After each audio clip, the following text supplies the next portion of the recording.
What's going on, everybody? I hope everyone's having a fantastic evening, afternoon, pre-noon, no matter where you are in the world. I'm Hassan Piker, and this is Dawson. I'm broadcast coming to you live from gloomy California, Los Angeles.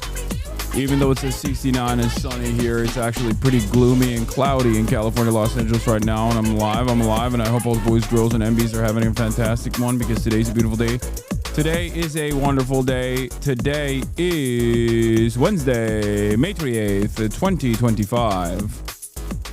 And I hope everyone's having a great one. It's 11:01 a.m. But also, this is the part of the broadcast where I tell you about my personal news about what's going on in the world of Hassan I'll be Piker in between the time period where I press the stop streaming button and press the start streaming button. So help me God, that's what I'ma do. Last night I ended the broadcast. What did I do? Absolutely nothing. Hung out with my mom a little bit.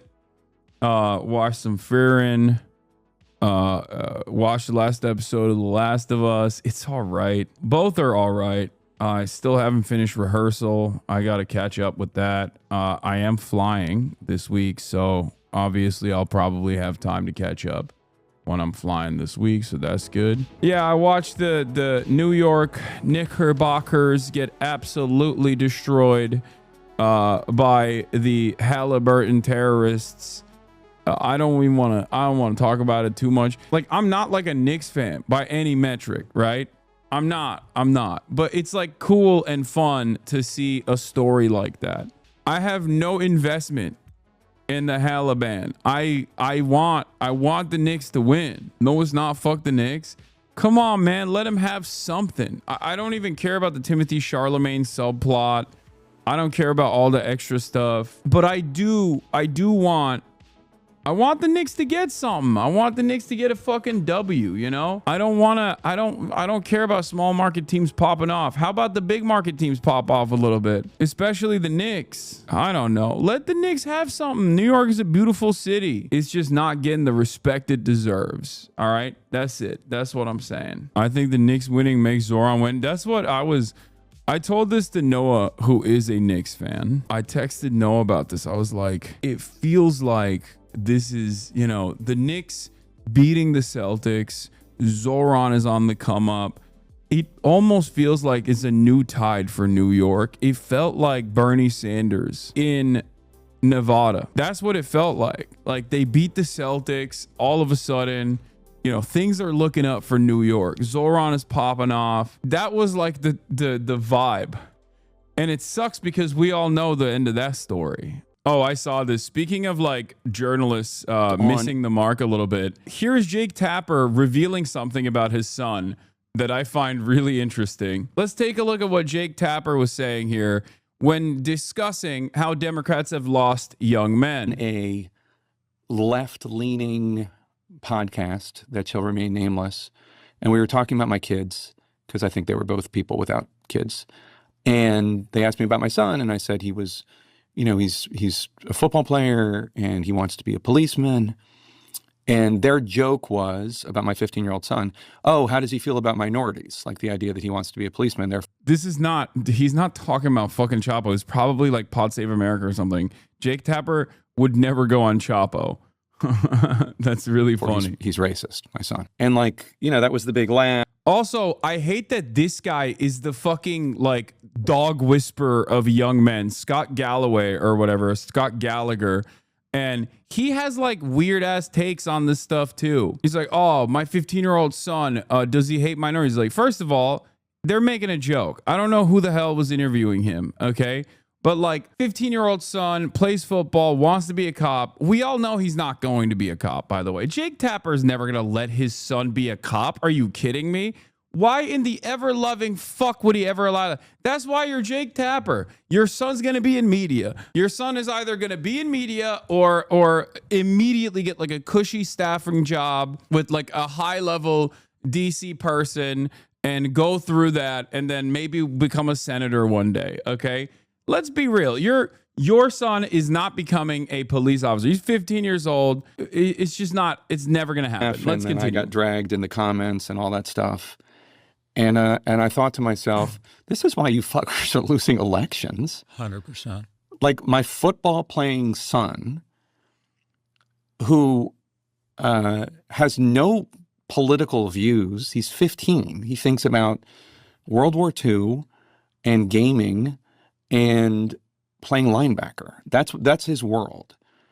You're deciding he's a racist because he wants to be a cop. And why does he want to be a cop? Okay, first of all, that's a joke. Are there joy killers in the left and scolds on the left? Absolutely. People that love to behave as though being the biggest woke scold means you are the most morally consistent, best leftist. But like, that's a joke. That's a joke. Like, you're like, oh, my 15-year-old really loves World War II and wants to be a cop and plays football and doesn't care about politics. Like, first of all, every 15-year-old is already mainlining some of the worst reactionary propaganda on a daily basis.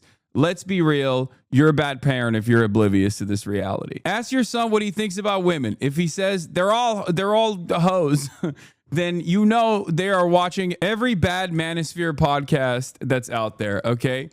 Your son's going to be like, on God, them chopped huz, they're destroying my life. Or he's going to call them foids.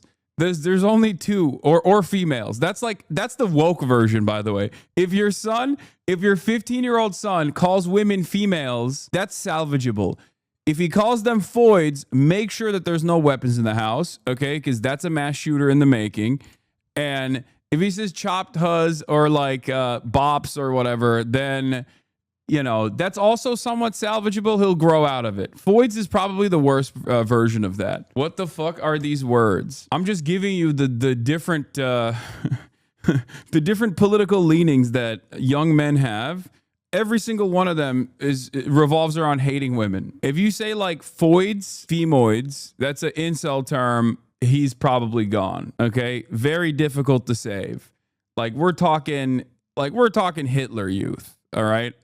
We're talking this person is like has deep resentment built in against women in general. If they're saying like chopped huz or chuz or huz in general, like that's just someone trying to be cool, like that's salvageable to a certain degree. It's still misogynistic, but like, or like fine shit. That's another one. Like this is AAVE baked into the collective consciousness of Generation Alpha and young Zoomers, mostly off of TikTok. When someone says, my son's not into politics, he's into World War II, wanting to be a cop, and also gaming, your son's watching Asmongold. Okay? Your son is watching Asmongold for sure.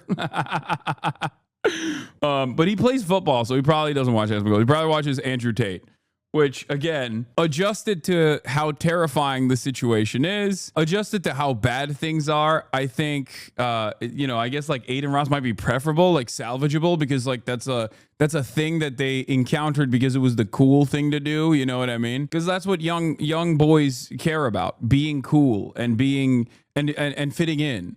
And if that's like the domineering force in your age demographic, then you might have found yourself in the throes of this kind of politics, specifically because you thought it was cool or because all of your friends were doing it, and therefore you could probably get out of it. A lot of people on TikTok apparently have been yelling at me because I said, we gotta figure out a way to like reach young men. They're angry and resentful. And a lot of people instantly went back to their stupid like liberal instincts of being like, no, we should continue vilifying men across the board unconditionally. It's like, okay, well, then good luck. You know what I mean?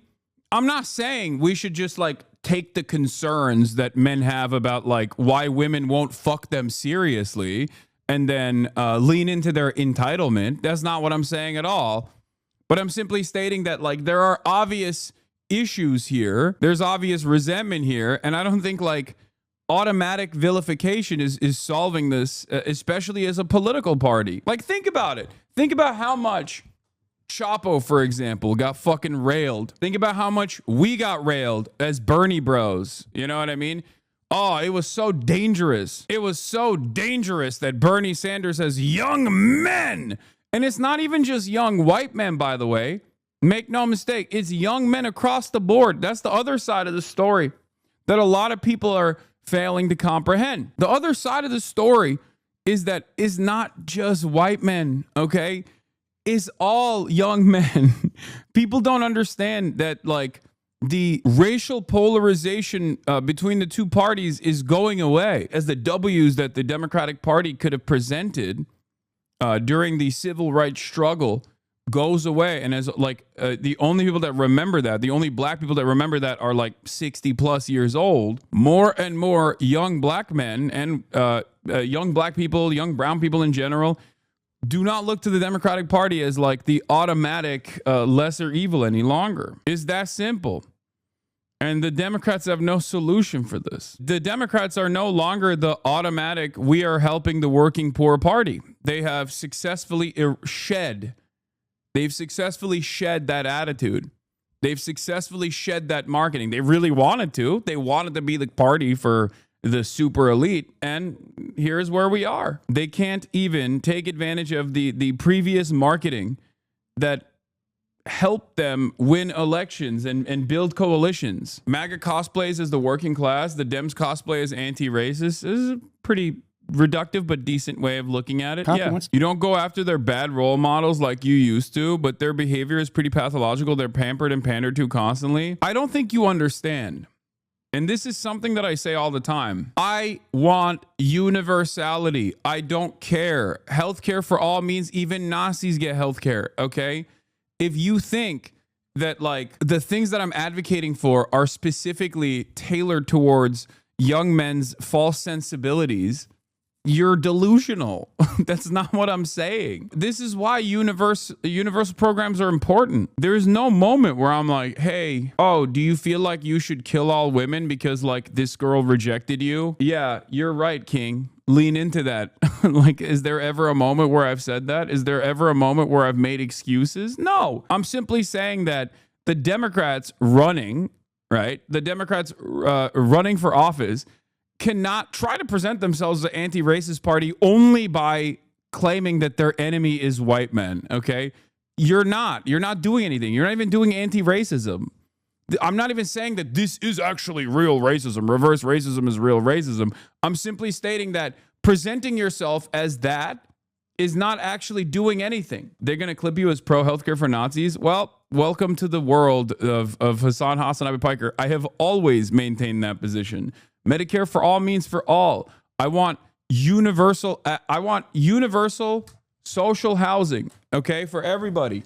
I want government-funded public housing. The whole purpose of the goddamn government is to make it so that it's harder for people to take advantage, opportunists to take advantage of the volatile market conditions, the volatile economic conditions to move people into that direction. I know you say COVID broke a lot of people's brains, but I genuinely think that 2020 BLM broke a lot of young black men's brains in the worst direction. This is all because of this momentum. Joe Brandon coming in and saying he's going to do shit to alleviate police violence and structural inequalities, and he actively made those two things worse. I think that's the biggest factor of why young black men are shifting more Republican. No, I don't agree with that. But I do think that what the Democrats did, it's not just about young black men. It's just across the board. What the Democrats did is neuter an entire generation's political ambitions. Because black men are the least consequential aspect of this equation. It's more so the Hispanic voting bloc. If we're looking at like some of the biggest gains, some of the biggest switches that has taken place. If you're thinking about like who swung in which direction, it's like Hispanic dudes, okay? Way more than black dudes did. Part of the reason why I think is because like there's a lot of Latino people that are seeing themselves more and more within the white in-group. One of the greatest examples of this is like this lady I saw the other day posting about how she got into an Uber and the Uber driver said, no hablo inglés. And she was like, it's time to do mass deportations. And it's really strange because her last name is like fucking Rodriguez or Menendez or something. Savannah Hernandez. That's her name. Her name is Savannah Hernandez. And she's like, we must deport all of these goddamn Mexicans. It's like, what? Like, what the hell are you talking about? Bro, who do you think is on the chopping block? If the only motivation for this kind of resentment is unironically white nativist attitudes, You're not white, dumbass. You're going too.